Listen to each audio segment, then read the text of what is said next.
Alhamdulillah, wassalatu wassalamu ala sayyidina wa maulana Muhammad Rasulullah wa ala alihi wa sahabatihi wa man tabi'a sunnatahu wa jama'atah min yawmina hadha ila yawmin nahdah. Akhil aziz muhtaram sahibul fadilah Tuhan Dr. Asif Fikri Al-Karim Ibn Karim Ibn Nasir Al-Rahman Al-Furlan Haji Abdul Halim Atauallah Barawah Jumlah Umar Hadratul Musasyarin Hadratul Asyasiriyah pengurus cabang NU Mojokerto, para pejabat pemerintah, para wali murid, para alumni, sadati wa sayyidati, anisati, ashabi wa zumalai, abnai wa banati, ayyuhal. Saya ikut senang, bersyukur, ikut merasa bangga, besar hati melihat perkembangan pesantren Amanatul Ummah yang sangat luar biasa.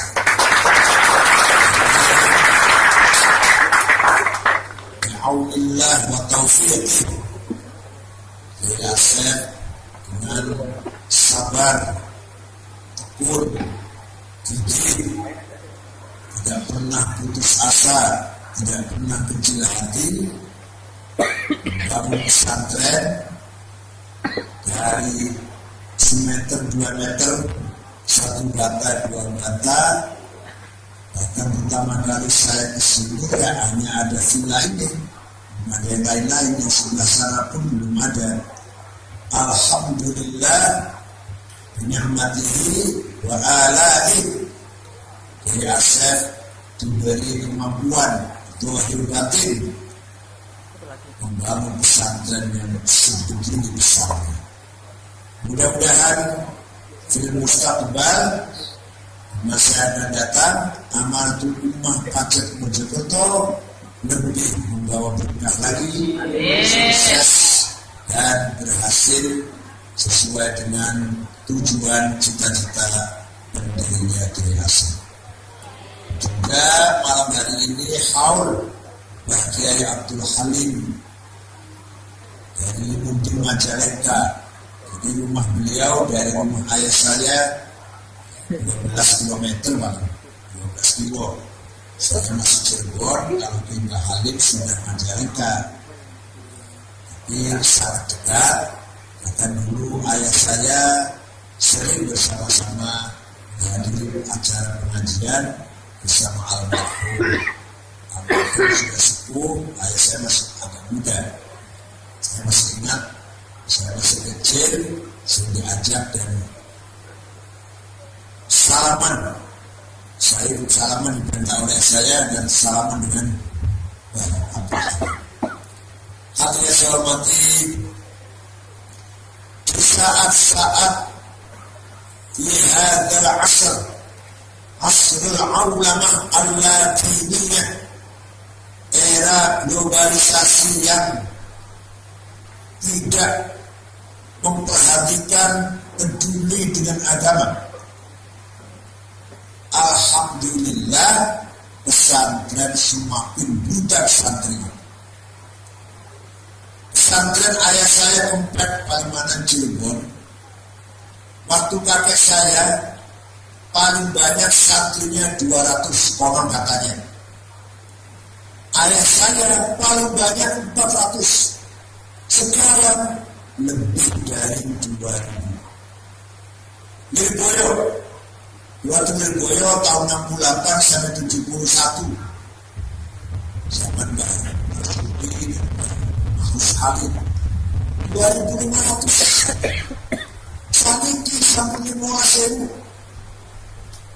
Ini menandakan bahwa innama yadullu ala anna pesantren qad qama bidawrin muhim fi takwin akhlaq asy-sya'b.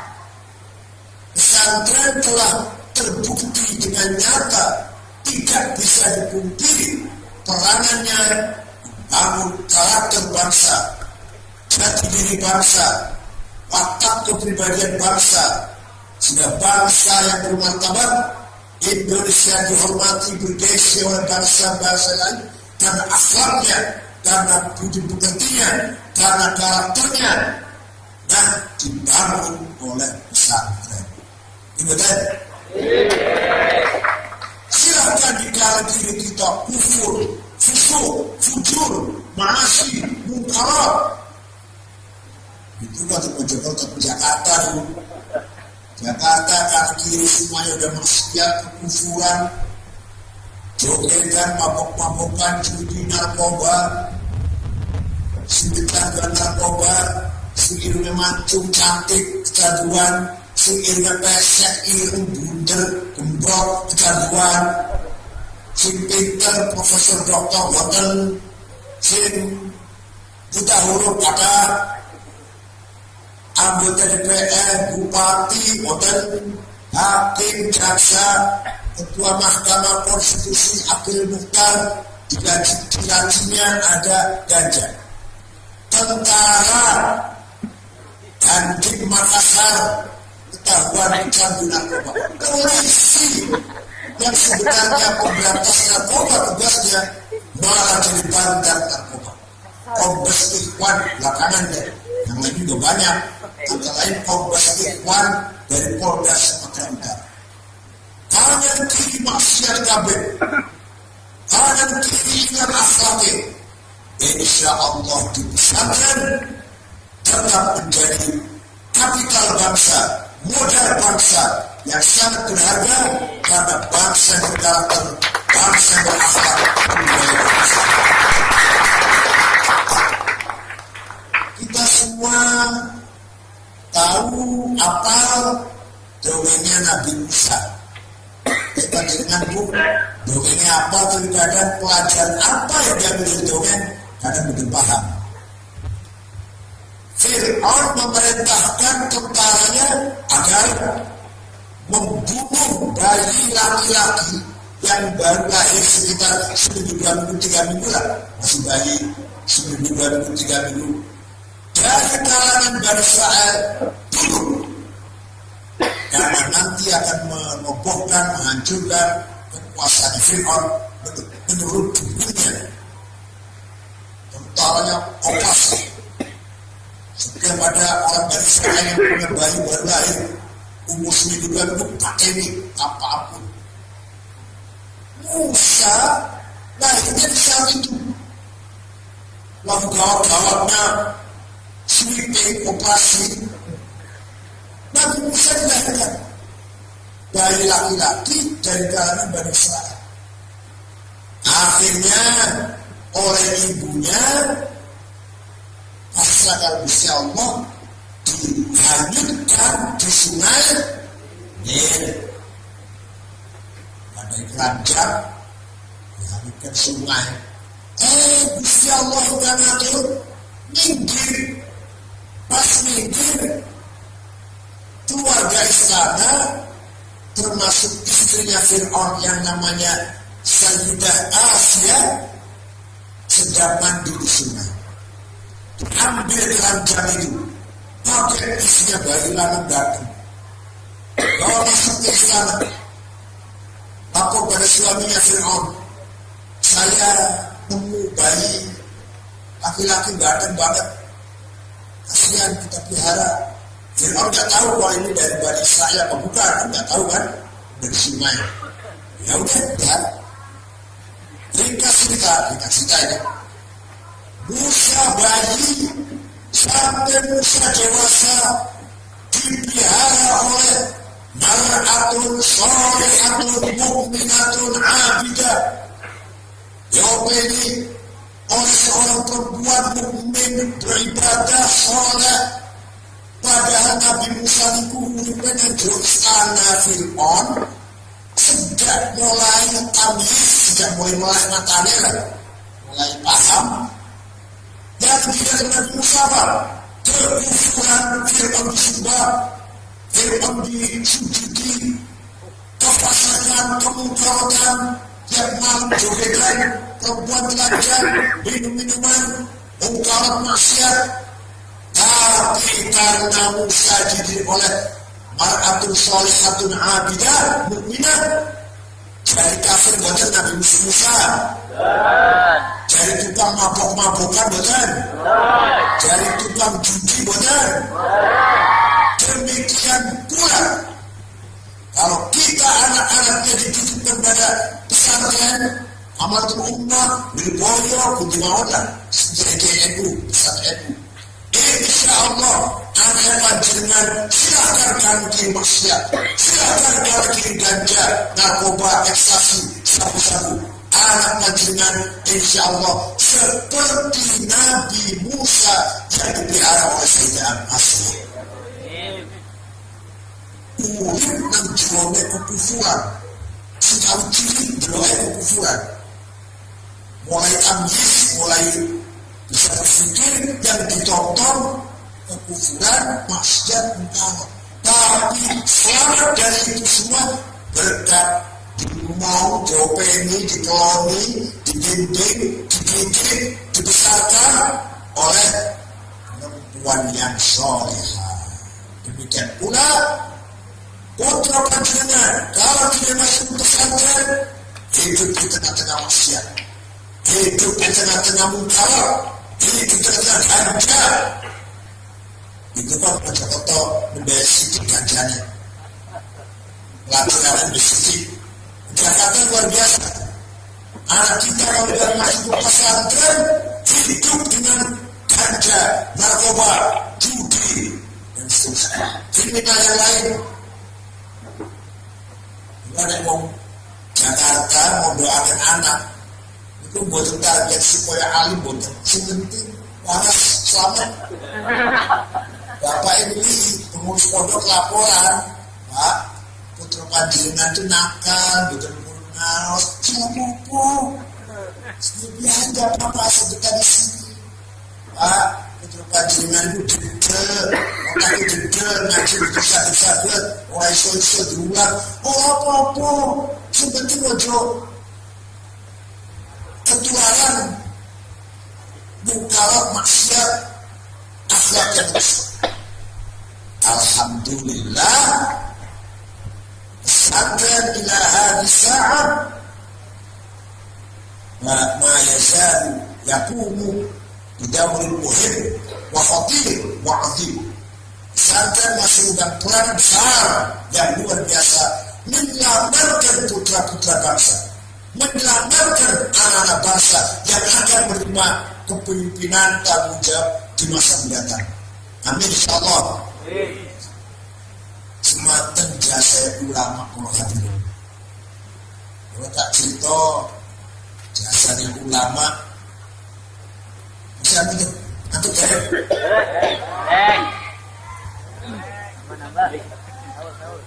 Bahwa domain beberapa ulama yang jasanya besar. Satu, Imam Syafi'i. Siapa? Imam Syafi'i. Imam Syafi'i siapa? Imam Syafi'i sudah berbahasa itu. Imam Abu Abdullah Muhammad bin Idris bin Abbas bin Uthman bin Syafi' bin Musayyab bin Ubaid bin Abdul Yasin bin Abdul Talib. Jadi jumpa dengan Rasulullah di kakeknya Syekh Abdul, lahir kota Gaza, Palestina yang sering mulai Israel itu. Akhirnya Imam Syafi'i di situ tahun 150 Hijriah, wafat di Kairo Mesir tahun 204 Hijriah. Jadi usianya hanya 54, tua saya 63. Imam Syafi'i 54, yang Ghazali 55, yang Nawawi 45, Kiai Wahid Hasyim bapaknya Gus Dur 39 usianya. Jasanya luar biasa. Nah, Imam Syafi'i apa jasanya? Kata Imam Syafi'i, memahami agama Islam tidak cukup hanya dengan Quran dan hadis saja. Percaya nggak maksudnya? Ya. Kalau nggak ikut Imam Syafi'i, ikut Imam Samudra. Imam Ghazali. Memang Kalau kita ingin paham agama Islam dengan benar, pertama harus paham Quran dengan berbagai macam tipe ayat, muhkamah, mutasyabihat, mutlaqah, muqayyadah, ammah, khassah, haqiqi, majazi maknanya. Ayat Quran macam-macam lewatan. Ada yang lebih jelas, ada yang samar, ada yang sangat mutlak, absolut, ada yang terikat dengan syarat. Ati'ullah wa ati'ur Rasul. Taatlah kamu sekalian kepada Allah dan kepada Rasulullah mutlak.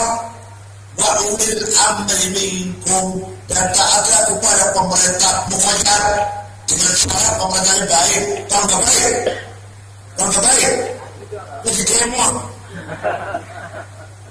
Kalau baik harus taat. Kalau baik, muqayyad namanya, perintahnya muqayyad. Beda dengan perintah taat Allah dan taat kepada Rasul. Ada ayat yang maknanya hakiki, realistis. Ada yang majazi, metafor.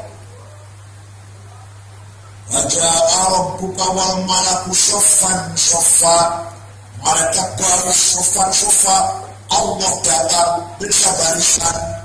Itu pacaran, apa bendera asinan merah putih apa?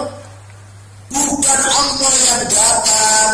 Waja'a rabbuka waja'a amru rabbik, yang datang perintahnya. Malaikat baris siap menerima perintah Allah. Paham kan? Ini pun paham orang pesantren. Hanya daya salamnya alir gini. Itu ada gombal. Kalau nggak bisa nggak rumah. Kullu man 'alaiha fan wa yabqa wajhu rabbika dzil jalali wal ikram. Semua orang akan mati kecuali wajahnya Allah, mukanya Allah. Ya bukan muka mas. Yadullah fawqa aydihim. Tangannya Allah sadura, tangannya kafir. Ya bukan tangan. Qudratuhu Ar-Rahmanu 'alal 'arsy istawa. Allah duduk nunggu orang-orang di aras. Duduk kasih sekutu pesawat apa? Bukan istawa, bukan duduk. Istaula, menguasai alam ini sejak aras sampai akhir yang paling kecil dari alam ini. Paham Quran ayatnya sakmono macam-macam belum cukup. Harus paham hadis. Hadis pun ada 4 derajat. Ada hadis mutawatir, marwahu jam'un an jam'in la yuhtamalu fihi kadhib wal khata'. Hadis yang gak mungkin salah, gak mungkin bohong, namanya mutawatir. Ada hadis masyhur terkenal, ada hadis aziz, hadis yang mulia bernilai, ada hadis ahad yang paling rendah, hadis yang rawinya satu-satu. Mustahab hadis dengan berbagai macam seperti itu belum cukup. Akal harus dipakai. Apa? Quran, hadis, akal.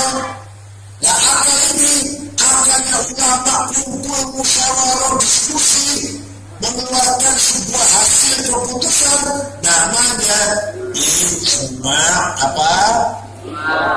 Konsensus. Ada 2 macam, ada qauli, ada sukuti. Ada ulamanya yang tidak ya setuju, ada yang tidak setuju. Kalau akalnya ulamanya sendiri-sendiri, tidak melalui pertemuan musyawarah, namanya kias. Apa namanya? Analogi. Kias ada 9 macam. Aulawi, burhani, mantiki, jadali, istiqra'i, tamsili, khitabi, syi'ari, iqna'i. Yalah seperti orang.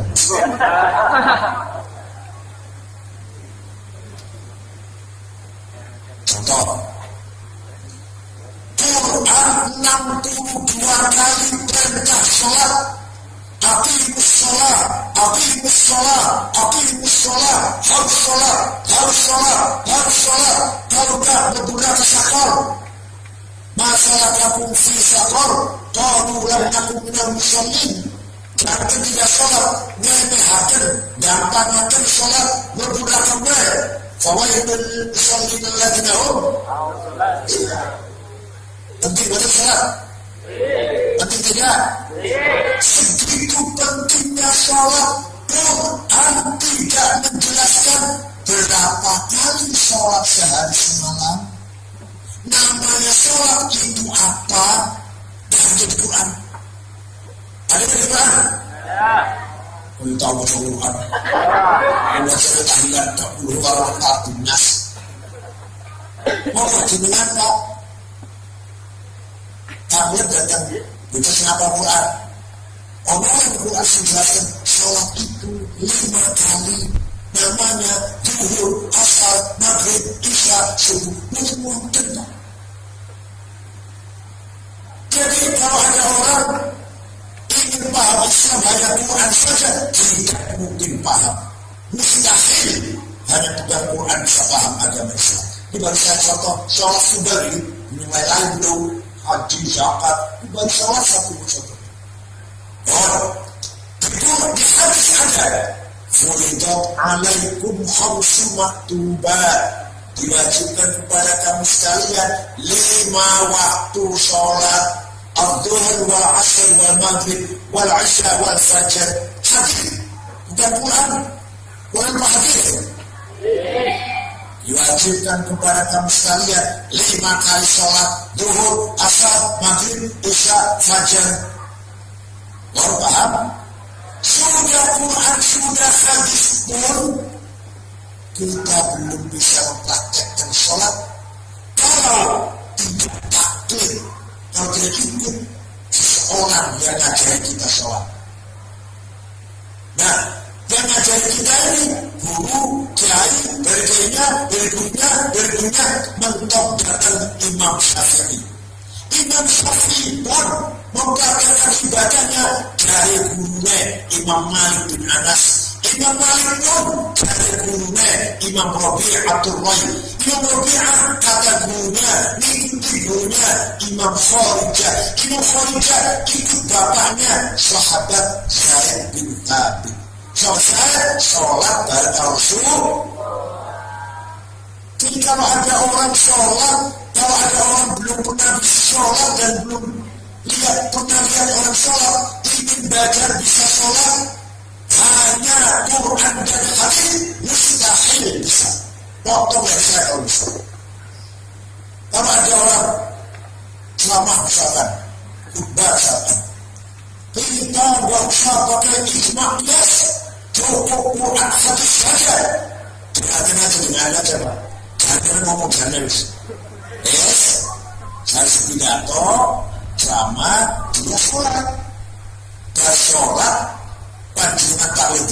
Ayo kita tanya, Pak, ini sholatnya bagus Pak. Takbirnya, sujudnya, rukuknya, iktidalnya, jurusnya, baca fatihahnya. Dari belajar dari mana Pak? Pasti jawabnya dari guru saya. Dari ayah saya, dari ibu saya, dari guru saya. Yaitu jawab dari guru saya namanya taklid. Goblok. Makhluk taklid tapi kalau dia jawabnya sholat dari mana? Dari Quran dan hadis. Tempelin aja. Bohong terjadi hadis. Pasti dari ayahnya atau ibunya atau lainnya. Tidak mungkin mempraktekkan ibadah tanpa ikut haji. Di hotel siap-siap minumnya paling dekat dengan hal yang paling mewah. Mau berangkat ke Arafah Musdalifah Mina, saya ikut rombongan. Mau cari sendiri Arafah Musdalifah Mina. Pakai apa caranya Ustaz? Quran dan hadis. Di Quran ada dari hotel siap-siap ke Arafah ke utara atau ke selatan benar. 28 km benar. Sampai mau Mojokerto 10 sampai Haji Lampung masjidnya masih beli Arafah. Boleh cimal bakal orang sebelumnya. Kias. Kalau kita tanpa kias tidak bisa berbuat apa-apa. Nggak mungkin berbuat apa-apa kalau nggak tahu kias. Saya tanya, sabu-sabu, ekstasi, halal atau haram? Di Quran betul. Inna sabu-sabu haram betul. Nama haram, pokok dasarnya itu. Pokok dasarnya haram sabu-sabu, ekstasi, heroin, kokain. Dikiaskan, dianalogikan kepada homer, sama-sama memabokkan, sama-sama merusak akal. Homer di Quran ada jelas haram, maka sabu-sabu namanya kias burhani. Kias apa? Burhani. Fakta. Ada muskin wa kullu muskin khamrun wa kullu khamrin haram fahada haram. Ini barang memabokkan, setiap yang memabokkan termasuk golongan khamr. Setiap khamr rupa apa wae, warna apa saja, made in pabrik mana saja, produk negara mana saja haram. Maka ini barang haram, namanya kias burhani. Satu lagi, nempeleng ayah dan ibu. Ini betul.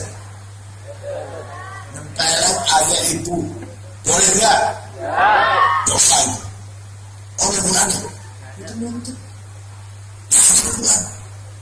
Quran tidak pernah melarang. Awas sebut nempeleng ayah ibu. Betul betul. Si ono yang ada di Quran. Wala taqul lahuma uffin wala tanharhuma. Kamu jangan ngomong kasar terhadap ayah dan ibu, dan jangan bentak-bentak ayah dan ibu. Dosa besar. Nah, kalau bentak-bentak saja dosa besar, kalau ucap kasar saja dosa besar, lebih nempeleng. Itu namanya kias aulawi. Kias apa? Aulawi. Ya, dua aja kias. Masih 7 menit. Masih 7 lagi, nanti aku lagi saya terangkan. Ya, itu pengurus NU yang ini. Pengurus NU, terutama Syria, harus bisa jelaskan seperti ini. Maka Imam Syafi'i radhiyallahu anhu berjasa besar terhadap umat Islam. Kita tahu NU dong, sak dunia sepanjang sejarah. Ini orang-orang Syafi'i buat nonton ilmu usul fiqh. Sekarang ilmu usul fiqh ini Syafi'i. Hati-hati. Dua ulama berjasa besar. Imam Abdul Hasan Ali Al-Ash'ari. Siapa? Lagi-lagi yang jelas ya. Imam Abu Hasan Al-Ash'ari. Wafat tahun 324. Apa dasarnya? Sampai NU itu berdasarkan harus ikut Ash'ari dalam akidah. Apa sih jasanya? Harus ikuti. Nah, Imam Ash'ari membaca Quran. Ternyata dia Quran menjelaskan, dilakukan penjelasan sifat-sifatnya Allah sempurna banget. Inna Allah sami'un basir.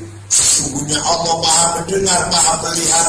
Inna Allah ala kulli syai'in qadir. Maha kuasa.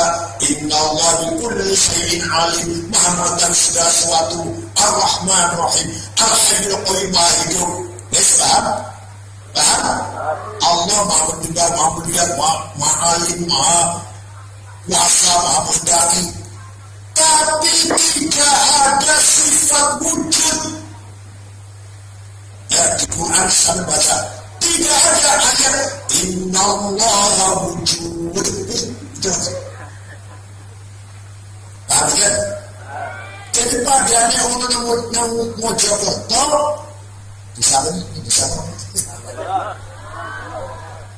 di Mojokerto di sana Amanatul Umat ada anak laki-laki tampan, ganteng, pintar, cerdas, sudi, roman, tapi gak wujud dari orang wadon amat rumah ayu seksi kutilan kuning tinggi langsing rambut bulat hitam muda. Tapi orang yang ya yang sifatnya nyembuhan sebagai bersama itu sempurna banget sama membasir latifun khobir asisi ghafurun, tapi itu nggak ada. Memang bagi orang yang cerdas seperti filosof atau mufakir, bagi orang yang cerdas memang nggak ada sifat wujud. Ya pasti bikin ini orang pisan-pisan sifatnya samiun basirun pasti wujud. Orang pisan-pisan juga sifat hayyul qayyum ya pasti. Tapi yang kita enggak. Awal-awal pulau laginya, buatnya enggak sampai di situ. Yang cerdas enggak cerdas. Kita yang awam kan kelas menengah ke bawah, buatnya kita enggak. Akhirnya ya kita nanti sifatnya sempurna yang lain banyak, tidak ada.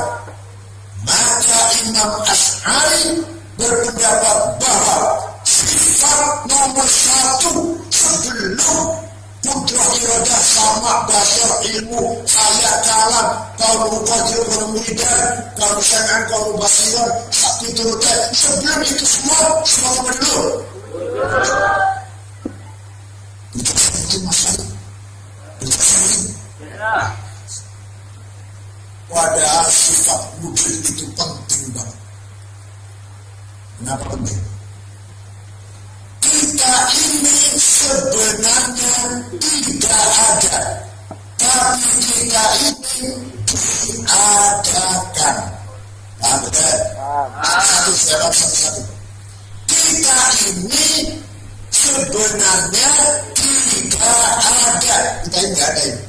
Tapi kita ini diadakan oleh yang ada. Yang ada sebelum kata ada itu ada. Bahkan kita menggunakan lapal ada karena ada yang ada. Kita menggunakan lapal tidak ada karena ada yang ada. Maka yang ada hanyalah yang ada. Paham betul?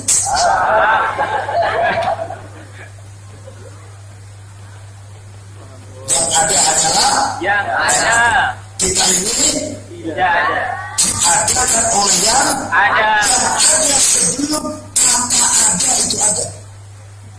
Bahkan kita menggunakan kata ada, Ahmad tidak ada, karena ada yang ada. Maka sebenarnya tidak ada itu tidak ada, karena tidak ada itu ada. Gelas kosong, yang tidak ada apanya? Kosongnya? Ada.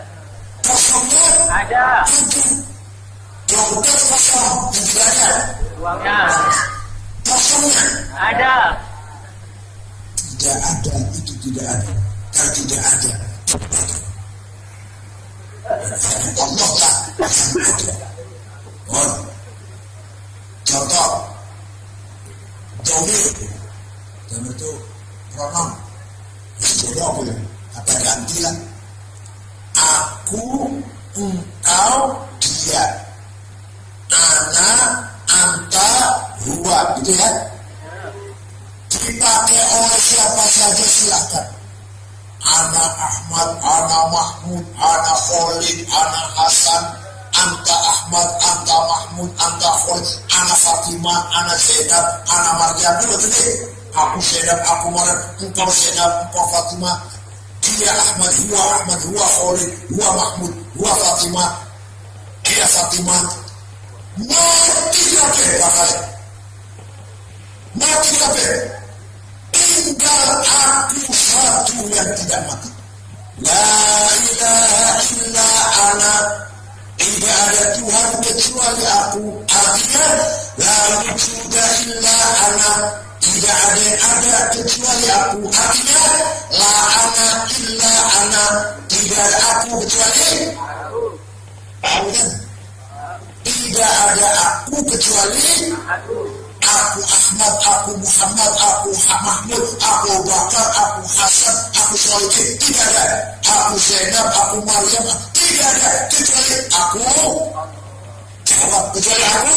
Allah. La ana illa ana. Begitu pula anta. Engkau Ahmad, engkau Bakar, engkau Hasan, engkau Fatimah, engkau Maryam, mati kabeh, tinggal engkau satu yang tidak mati. La ilaha illa anta subhanaka inni kuntu minadh dhalimin. Tidak Tuhan kecuali engkau. Artinya tidak ada yang wujud kecuali engkau. Artinya la anta illa anta. Tidak ada engkau kecuali engkau. Begitu pula dia Ahmad, dia Mahmud, dia Hasan, dia Fatimah, dia Dewi, mati kabeh, tinggal dia satu yang tidak mati, Allah. La ilaha illa huwa. Tidak Tuhan kecuali dia, artinya la wujuda illa huwa. Tidak wujud kecuali dia, artinya la huwa illa huwa. Tidak ada dia kecuali paham orang ya. Aduh, ada Jakarta ini paham orang ini.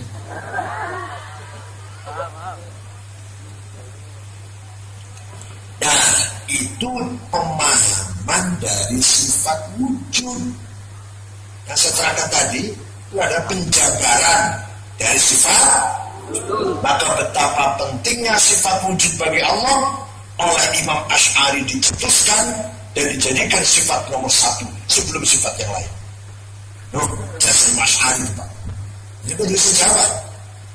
Alumni Awan Umar sudah jawab kalau ditanya oleh orang Muhammadiyah, HTI, Jihad Islami, Takfir Tahajir wa Takfir, Hijrah wa Takfir, radikal itu, Wahabi, Salafi, biasanya jawabnya itu biasa itu goblokal orang waras.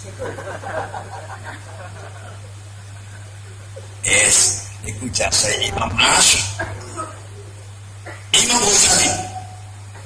Nama lengkapnya Imam Abu Hamid Muhammad bin Muhammad Al-Ghazali At-Tusi. Lahir tahun 450, wafat tahun 505 Hijriah. Muridnya Imam Abdul Malik Al-Juwaini Imam Al-Haramain. Muridnya Imam Haramain. Muridnya Imam Baqillani Abu Bakar Al-Baqillani. Baqillani muridnya Imam Abdullah Al-Bahili. Al-Bahili muridnya Imam Asy'ari. Kata Imam Ghazali, sebelum ada Imam Ghazali, ulama tasawuf kalau ulama syariah sering tukaran. Katanya syariah, sholat harus bersih, saatnya bagus, bajunya rapi, siwak sekali pulang haji nggak diganti. Setiap pulang dari haji. Kiblat yang lurus, Fatihahnya fasih. Kalau itu nggak sah kalau nggak begitu. Kata yang tasawuf yang hakikat, sholat sepenting khusyuk. Sange derender betul apa? Aku tahu singlet apa? Ambil orang pangguan orang sangat wangi sadis apa? Rambutnya kopi malam coklat campur apa? Yang penting hati ini. Bahkan beberapa orang sufi menjadi korban daripada fuqaha. Al-Hallaj, Abdul Mughith, Mansur bin Hallaj, Al-Hallaj, Husain bin Mansur Al-Hallaj sampai dihukum salib, dipenggal kepalanya, dibakar jasadnya, ditaburkan debunya di Sungai Dajlah karena bentrok antara ulama fuqaha dan ulama sufi. Kalau di Indonesia di Jawanya Syekh Siti Jenar, nama aslinya Abdul Jalil putra Pangeran Danussala dari Caruban Cirebon. Ya saya tidak dari Cirebon, dikira saya Mojokerto lah.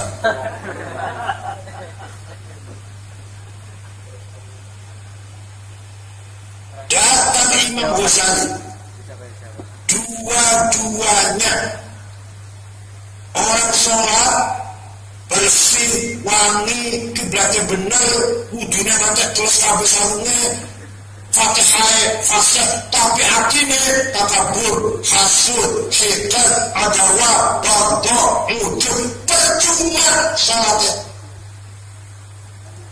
Begitu pula sebaliknya, orang artinya api, syukur, ridho, qanaah, zuhud, mahabbah, sabar, tak boleh salah. Yang pertama juga artinya api. Kata Ghazali dua-duanya. Nah, dari situ Ghazali menggabungkan antara syariat dan hakikat. Syariat berikan atap, dan hakikat berikan fondasi. Genteng tanpa fondasi, bukan rumah. Fondasi tanpa genteng, bukan dari rumah. Gimana? Fondasi itu gimana? Apa? Dasarnya apa yang bisa kita? Nah, Gusti Allah mengganggu Nabi Musa. Gusti Allah memanggil Nabi Musa. Datanglah Nabi Musa ke Tur Sinai. Sinai. Ini namanya tulis Sin namanya. Sampai di sana Allah ngendikan, "Fakhla'na 'alaika innaka bil wadil muqaddas tuwa." Musa, lepaskan sandalmu, dua sandalmu, karena kamu berada di jurang yang suci, jurang tua. Kata ahli tafsir Sidrohir, yang Musa diperintah nyopot sandal. Kata orang tasawuf, Gusti Allah repot-repot undang Nabi Musa hanya perintah suruh nyopot sandal. Betapa remehnya perintah itu, remeh-remeh banget, gak penting belas. Kata al-tasawuf, bukan sandal, lepaskan hawa nafsu hudubiyah dan hawa nafsu syahwatiyah. Kata al-zahir, ente libas harapnya. Nah, alangkah itu bukan sandal, bukan hawa nafsu. Nanti masalahnya. Kata yang tasawuf, masa bisa Allah hanya perintah lepas sandal, remeh banget, kecil banget masalahnya. Datang Imam Ghazali, dua-duanya. Nabi Musa ketika datang di jurang tua, diperintah melepas dua sandal yang dipakai itu, dan melepas dua hawa nafsu hudubiyah dan syahwatnya. Begitu pula ketika kita masuk masjid, sandal dua dilepas, hawa nafsu dua pun harus sandal dicopot. Masuk masjid sholat, hasud dan kita kabur ujub hilang kabeh.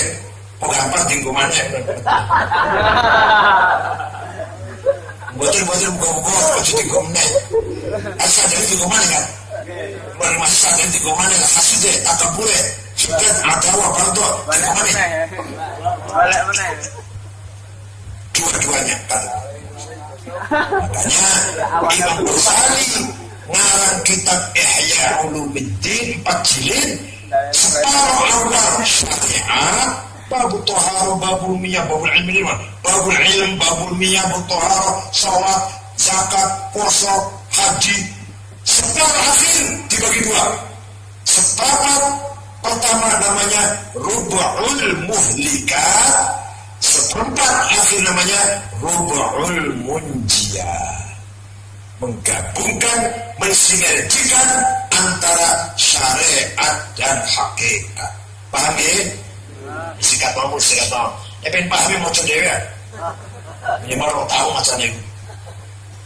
Terakhir, ulama yang berjasa besar sedunia, Kiai Haji Hashim Ash'ari, muassis Nahdlatul Ulama, baik Gus Dur.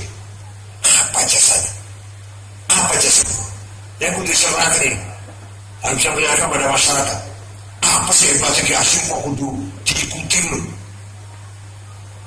Jauh sebelum NU berdiri, jauh sebelum NKRI Indonesia lahir, tahun 14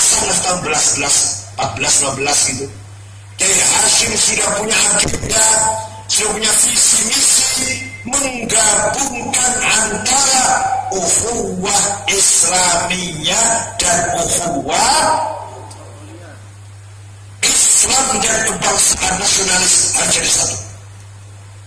Islam saja tanpa nasionalis, tanpa waktunya belum tentu bisa menyatukan umat. Contoh sekarang terjadi ini, Afghanistan 100% penduduknya Muslim, ada nomor satu pun nggak ada, hanya sekian 1%, 99% Hanafi, Nasyabandi, perang terus, ratusan ribu yang mati. ADM Presiden Mahmud Karzai mati lagi sholat Idul Adha di masjid, meledak bomnya. Coba, oleh masjid di dunia pasar di dunia bioskop. Irak sudah berapa tahun, dari tahun 2002 sampai sekarang lebih dari 1 juta manusia mati, bom meledak tiap hari. Yang terakhir 4 hari yang lalu 80 yang mati. Terus siapa yang bom, diarahkan kepada siapa, tujuannya apa, sudah tidak jelas.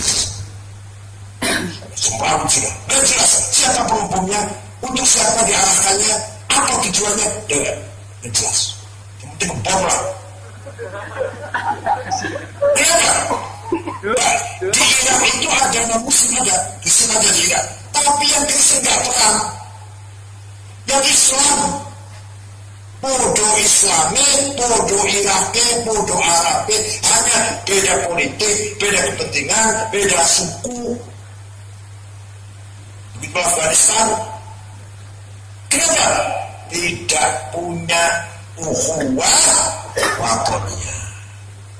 Suriah 300.000 dia mati dan 4 tahun, dan banyak hijrah ke Eropa, lari ke Eropa, ingin selamat ke Eropa, bukan cari ilmu, bukan cari uang. Kalau cari ilmu atau cari uang bagus, ingin menyelamatkan diri, nyawanya. Yang mati di jalan pun banyak, sudah 60.000 apa yang mati, 60.000 yang mati, kelaparan, kedinginan, belum tentu diterima oleh negara yang didatangi. Ketahuan ada ISIS, ISIS itu yang mendirikan, namanya Mus'ab Zarqawi, umurnya 22 tahun, warga negara Jordan, tinggalnya di Israel. Orang tatonya apa ya? Tato kok. Wismati. Diganti oleh Abu Bakar al-Baghdadi. Nama aslinya Ibrahim bin Awad bin Ibrahim al-Badri. Ngakunya Abu Bakar al-Baghdadi. Yaman, Sunni dan Syiah yang perang. Antara Sunni dan Al-Houthi Syiah. Sudah 30.000-an yang mati. Udah 2 tahun perang terus. Podo Yamannya, podo Islamnya, beda mazhab, beda politik. Kenapa? Karena tidak punya ukhuwah. Jadi kalau agak luas sedikit, ngantuk ya.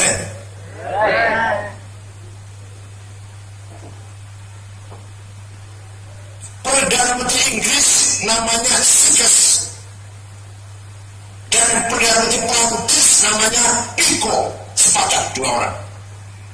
Itu lihat, Khalifah Utsmaniyah, kerajaan Islam lagi sakit.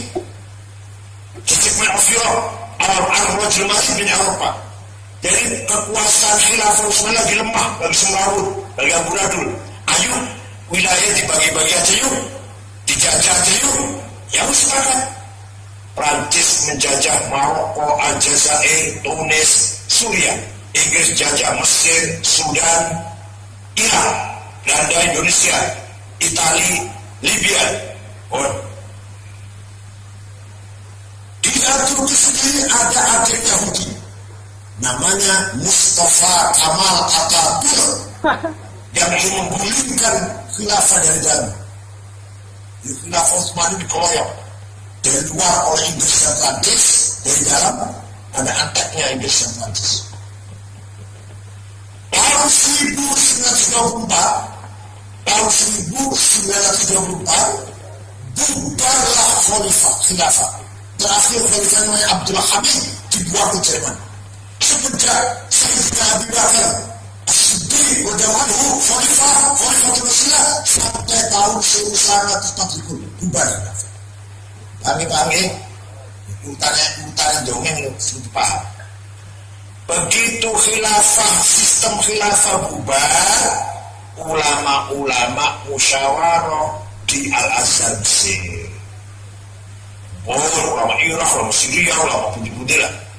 rong dino rong bengi boten sepakat nopo-nopo. Ayo kita mendirikan lagi khilafah, oke?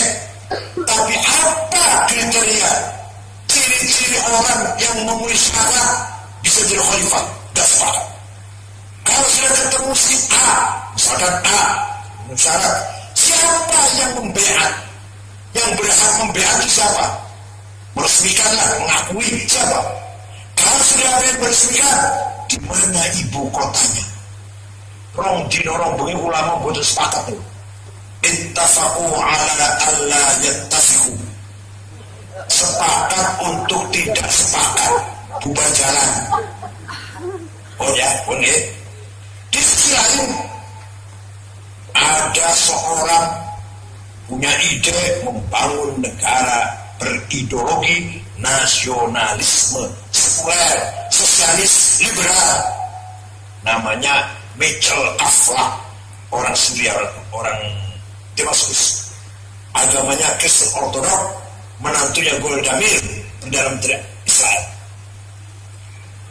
Membangun partai namanya Partai Ba'ath. Partai Ba'ath ini bercita-cita mendirikan negara Arab nasionalis, sosialis, sekuler.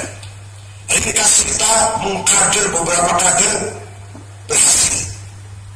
Dari Irak, Hasan Bakar, Saddam Hussein, Tohas Ramadan, Tariq Aziz. Dari Suriah, Abdul Ghani Qasim, Hafid Asad, Abdul Halim Khaddam, Said Mu'allim. Dari Mesir, Muhyiddin Sakari Muhyiddin, Muhammad Najib, Jamal Nasir, Salah Salim. Dari Tunis, Habibur Ghaiba. Dari Libya, Abdul Salam Jalul. Nanti akan digulirkan oleh Gaddafi. Berhasil orang mendirikan negara nasionalis, negara kebangsaan, bernegara. Syria, Irak, Mesir, Sudan, Tunis, Bangladesh. Ini semua negara sosialis. Di backing, di backup, didukung oleh Soviet. Semuanya. Begitu melihat negara lain ini di belakangnya Soviet, Amerika kebakaran jenggot.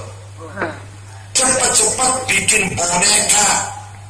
Lahirnya negara suku, negara kabilah, kata satu suku, namanya suku Al-Khalifah, Al-Thani, di negara.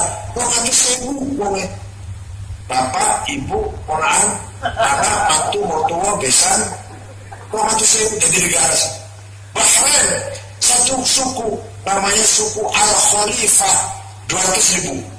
Kuwait agak besar, 2 suku, 2 Bani, Jabir dan Sobah dan Jabir, 600.000. Emirat 7 suku jadi 1. Abu Dhabi, Dubai, Qazwin, Sharjah, Ajman, sejumlah 1.300.000. Paham ya? Ini Bahrain, Kuwait, Qatar, Emirat, Bahrain, Saudi Arabia, made in sekutu. Berdiri negara ini bukan karena semangat Islam, bukan karena semangat nasionalis, tapi hadiyatan wasilah wa barakatan syamilah wa rahmatan nazilah min Amerika. Paham betul? Jadi jangan harap kemajuan Islam mengatakan jihad, membela tanah air hukumnya fardu ain, setiap orang wajib mati dalam rangka bela tanah air, mati syahid. Dan siapa berhak pada Belanda, Jepang boleh dibunuh, walaupun Kiai Hasyim nggak pernah mengkafirkan, nggak ada kafir, tapi boleh dibunuh yang berpihak pada penjajah. Ya Allah, sampai 2 jargon hubbul waton minal iman. Banyak orang mengira hadis dalam pejabat-pejabat loh.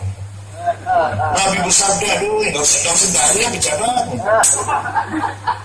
Itu bukan hadis, jargonnya Mbah Hasyim. Perintah pada Kiai Wahab bikin lagu ya waton, ya waton, ya waton, kubul waton iman, walatakulah himar inhadu ya waton, Indonesia ulwan, biladi ulwan fakhoma, kullu mayaktika yawman, ya kokhim himama. Indonesia kebanggaan kami, wahai bangsa bangkitlah, bangsa yang datang, ingin merusak, ingin menjajah, pasti mati, himama, pasti berdarah-darah. Ya Allah, Kiai ini bagi orang. Hebat betul loh. Dan Timur Tengah betul wonten.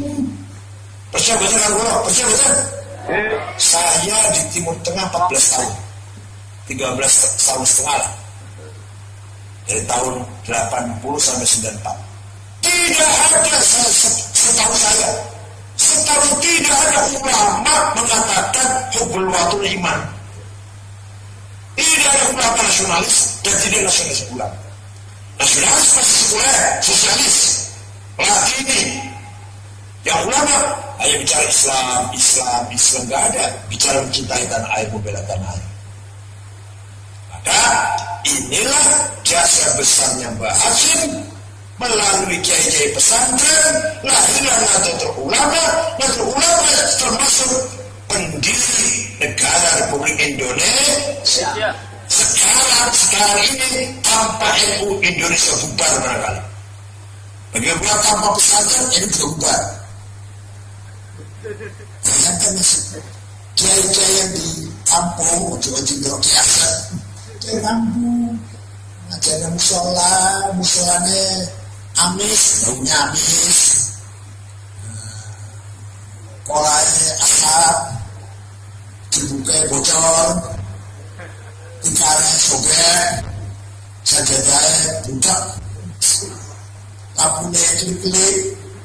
Coba kiai NU di musola yang kecil itu apa kalau ngaji? Apa yang diajarkan kepada masyarakat? Sedulur, sing akur, sing rukun, ojo dentro, gotong royong, tulung menulung. Pas tandu panennya ulah jadi sabar ya, ojo putus asa, besar hati, jangan minder. Walaupun panen ulah jadi kali ini, tetap optimis. Barangkali tahun depan jadi. Itu kiai kecil di kampung desa lagi apa itu sedang membangun karakter bangsa, sedang membangun kepribadian watak diri bangsa Indonesia, sedang membangun jiwa-jiwa yang tahan uji, sabar, tegar, kokoh. Jadi kiai kecil daun jasa itu yang berjasa itu umum PBNU kok.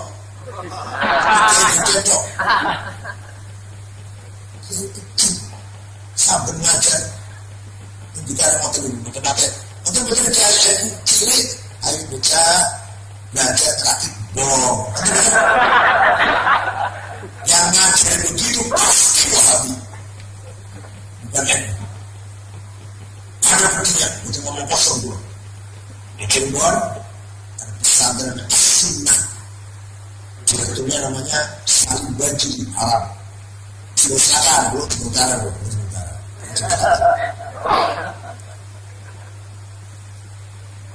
Alumninya 3 orang, bukan hafal Quran, bukan hafal Alfiah, hafal ngebom. Satu namanya Saifuddin, ngebom masjid, kantor polisi Polda Cirebon, lagi takbir Jumat Allah berbom. Kedua namanya Saifuddin, asalnya dari Desa Manis Kidul, Kecamatan Jalaksana, Kabupaten Kuningan, Cirebon, ngebom Hotel Ritz-Carlton, Jakarta. Yang ketiga, Ahmad Yusuf dari Losari, Cirebon Timur, ngebom gereja Betel di Solo. Tuh, bukti bahwa teror adalah pasti bukan NU. Saya jamin, sampai yang tidak ada teroris, saya jamin.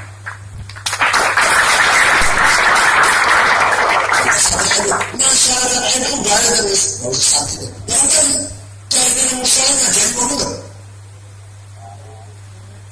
Jadi Indonesia bermartabat, bergengsi kalau budayanya, akhlak moralnya tinggi. Kalau budaya kita, akhlak kita ambruk, akan dihina oleh sedunia ini. Arab ini, terus terang orang Arab, Islam Arab, sudah gak ada harganya di mata Amerika, di mata Eropa, di mata Soviet. Gak ada harganya. Mau perang terus RPDW, orang meneng-meneng. Gak ada harganya. Kita langsung bermartabat. Jangan nanti materi uang deh. Jangan nanti lupa deh. Nanti lupa deh. Bermartabat, berbudaya, berkarakter, berintegritas, kepribadian. Ya Allah. Padahal kiai ini mau betul-betul alim. Di Timur Tengah Syekh Wahbah Zuhaili dari Damaskus ngarang tafsir Al-Munir 17 jilid, ngarang Al-Fiqhul Islam wa Adillatuhu 8 jilid. Ayo suara ngedek orang, ayo suara.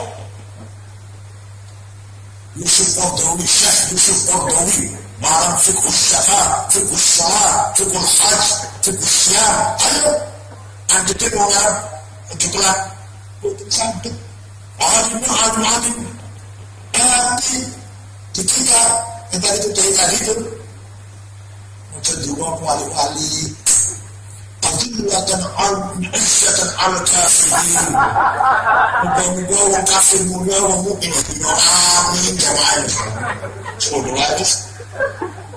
Ya Ghani ya Hamid ya Muhammad aghna bi haram bil halal. Ya Allah bersihkan haram. Mana Imam Jawa itu ada apa bocor? Allahumma salli Muhammad. Ya Muhammad wa Muhammad. Muhammad wa Muhammad. Kembali ke akidah. Kalau ayatnya laki-laki Allah fil warham. Kalau perempuan Allah fil warham. Kedua itu Allah fil warham wa Muhammad. Macam tapi kiai modern ilmunya koyo ngoten niku masih mengajarkan rakyatnya, masyarakatnya, sekitar muridnya untuk berakhlak, bermoral, berbudaya, diikuti di tengah. Oleh karena itu ulama fungsinya dua. Falaula nafara min kulli firqatin minhum ta'ifatun liyatafaqahu fid-din وَلِيُنْذِرُوا قَوْمَهُمْ إِذَا رَجَعُوا إِلَيْهِمْ لَعَلَّهُمْ يَحْذَرُونَ. Ulama itu dua tugas. Satu, yatafaqahu fid-din, mendalami, memperluas, meningkatkan, mengaktualisasikan pemahaman agama. Besok dengan sekolah ilmu, lalu pendidikan pesantren, kajian-kajian. Tapi tidak cukup hanya alim, tidak cukup menjadi fakih, fuqaha, harus waliyundiru qaumahum, mendidik bangsanya, membimbing rakyatnya, mengarahkan bangsanya. Paham betul? Nah, di Arab sana yatafaqahunya maksimal, waliyundiru qaumahnya nol. Dengan Indonesia kita lihat yatafaqahu kurang sedikit. Tapi insya Allah waliyundiru qaumahumnya maksimal. Jadi kalau kita ingin alim tafsir, hadis, fikih, ilmu Islam, ayo sekolah belajar ke Timur Tengah. Maroko masih aman tuh, Sudan masih aman tuh, Monggo Tunis masih aman. Jadi kalau kita mau ngaji ke sana nanti alim, kalau nggak ke sana nggak kurang alim kalau nggak ke sana.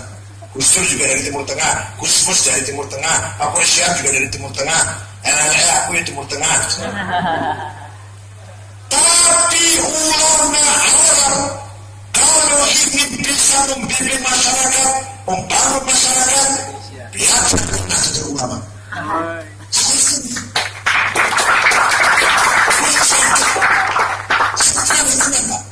Jadi dikira aku bohong itu apa namanya, ngomong kosong. Ulama Arab yang alim bukan sakit membangun masyarakat supaya akur, bukan sakit. Bukti ini misalnya dia perang terus, yang perang itu pintar-pintar, duduk bodoh-bodoh duduk. Yang perang saudara Suriah di Irak ini pintar-pintar Pak. Orang-orang yang bodoh di Irak itu, betul yang buta huruf di Irak, betul yang buta huruf di Suriah. Kalau di Yaman barangkali masih ada yang banyak yang buta huruf kalau Yaman. Suriah, Irak negara maju. Pintar-pintar, aku perang terus. Berarti ulamanya kurang berfungsi. Waliyundiru qaumahum. Alhamdulillah. Syukur. Alumni Amanatul Ummah mempunyai dua tanggung jawab. Tanggung jawab intelektual, responsibility intelektual, dan tanggung jawab membimbing umat, membimbing bangsa Indonesia. Betul ya? Ilmunya cukup, alim, menguasai bidangnya sesuai dengan jurusan masing-masing, dan juga bermanfaat ketika pulang ke masyarakat masing-masing untuk membimbing, mendidik, membangun, mengarahkan jalannya bangsa Indonesia. Sudah saatnya Nahdlatul Ulama berperan. Buktikan NU yang paling paham agama dan paling nasionalis, paling paham agama, dan sudah terbukti ulama-ulama alim-alim semuanya NU, dan juga nasionalismenya tidak kita ragukan lagi. Maka negara pasti butuh NU. Paham betul? Kita bangga menjadi orang NU. Nahnu ashabul haq, nahnu ashabu hidayatul haq, nahnu ashabu siratul haq, nahnu ashabu kalimatul haq. Kita pemilik kebenaran, pemilik suara kebenaran, pemilik hidayah kebenaran. Kita yang bawa panji-panji, bendera-bendera hidayatul haq, siratul haq, kalimatul haq. Maturnuwun, syukran, wa dumtum fil khair wal barakati wan najah. Wallahu bil muwaffiq ila aqwamit thoriq. Assalamualaikum